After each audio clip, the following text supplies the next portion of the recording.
Okay, hi bestie. I'm going to try to go through a video here to help you. Um, Basically, when you first come in, everything is 0, but we can load what was in the auto refractor by hitting load right here, and then the RK. That loads what was in the refractor for right now. There's someone's information.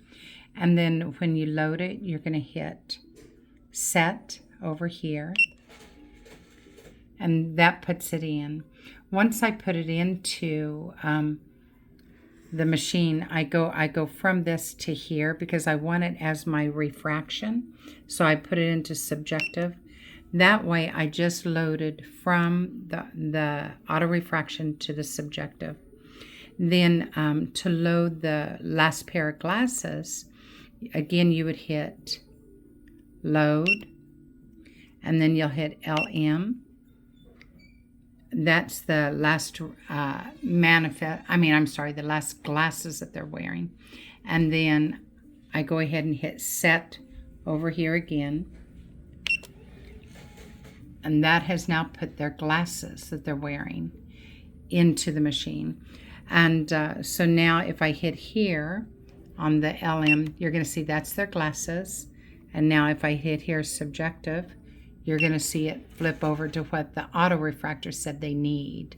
Okay, to do the refraction, you'll actually hit the start button right here. I have it programmed for the way I usually do refractions.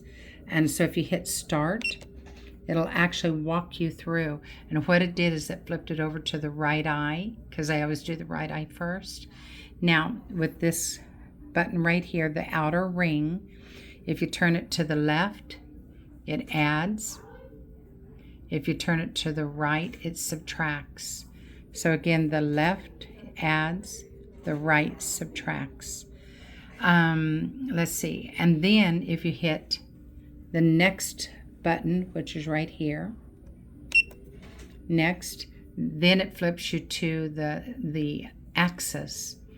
And to change the axis, you say which is better, 1 or 2 again, right?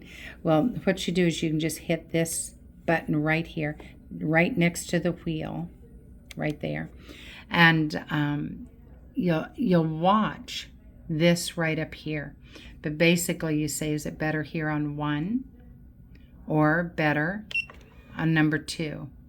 And you see how the arrow goes this way or this way. You actually turn the wheel accordingly. So if they said 2 is better, since that shows the arrow going this way, you would come down here and turn the wheel that way.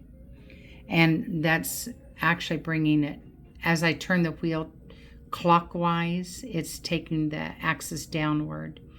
Now, if they said, and I'm going to come back to this button again, because that's where my finger will be when I'm doing the axis. If they said it's better on number 1, you see how the arrow goes this way, counterclockwise. I'm going to move this counterclockwise. And what that does is I go counterclockwise. It takes it 5 degrees at a time. However, I never work in 5 degrees. I always work in at least 10 degrees, so I'll usually go twice or here. Now you can set it to be at 15 degrees if you want to go like from, however, it's 15 degrees. Let's start at 90. If I have it set for 15 degrees. It's going to take it to 105 or here. And so if you want to go in bigger steps, you can. And you adjust that right here with the 15 degrees. And depending on the person, if I'm not getting good answers, I'll go bigger steps, but 15 degrees or 5 degrees. If you're working with really high cylinder, you need tiny steps, then 1 degree. Let's see. Now then I'm going to hit next again. You can see the next. And what that did is it took me up to the cylinder now. So we went from sphere to axis. Now we're on cylinder.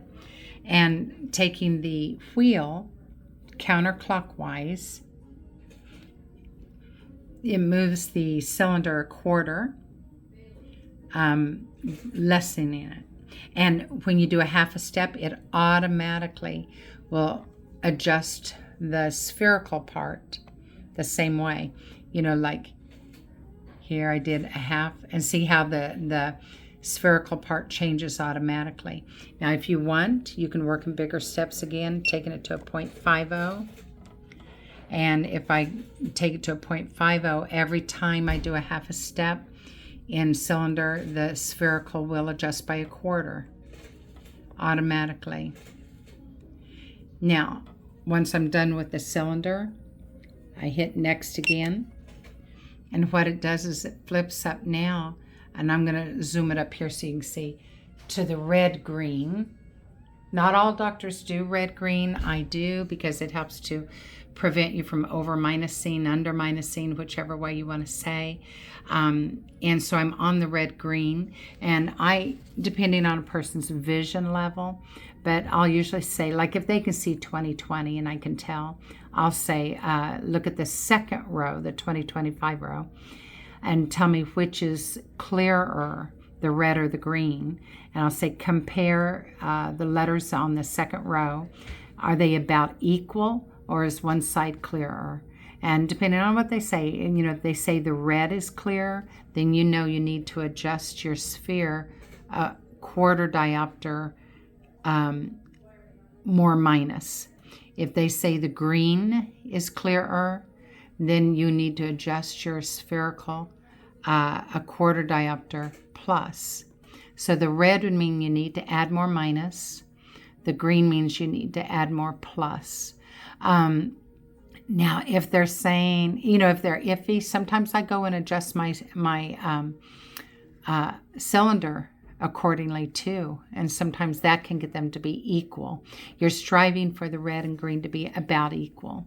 Then you're landing that the light rays on the retina. Okay, so once you're done with the red-green, you hit next again right over here, and it takes it off of the red-green up there, back to the white. And what I do then is see if they can read that line, or whatever line it is. Oh, and by the way, this moves the chart up and down with these arrows, okay, up and down. If you need to isolate a letter, you hit the little square here, or over here, either one.